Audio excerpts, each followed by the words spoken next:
Sunshine, mga ka-RSP, narito na muli ang gabay, patnubay, palala at prediksyon ni Master Hans Kua ngayong araw ng Tuesday, February 27, 2024.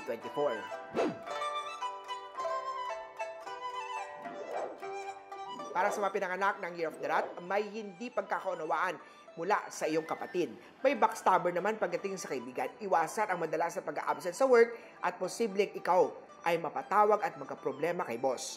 Yellow at 12 ang swerte kay Year of the Rat. Punta naman tayo sa Year of the Ox, unexpected expenses, nasa chart mo yan.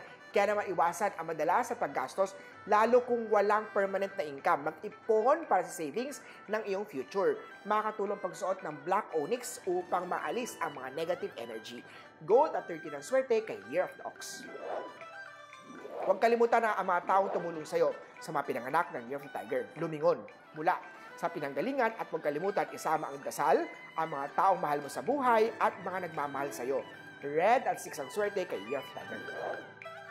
Conflict day naman tayo sa Year of the Rabbit. Madalas ka rin magkaroon ng depression. Umiwas sa mga taong nagbibigay ng stress. Iwasan din ang pagiging mainitin na ulo. Silver at 3 ang swerte kay Year of the Rabbit. Sa Dragon naman tayo, may taong patuloy ang pagtitiwala sa serbisyo at kakayahan mo. Brown at 20 ang swerte kay Year of the Dragon.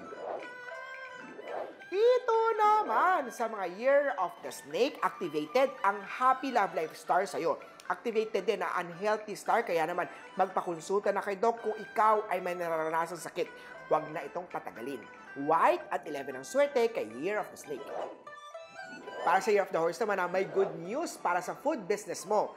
Green at 16 ang swerte kay Year of the Horsey. Dako naman tayo sa Year of the Goat, good luck star.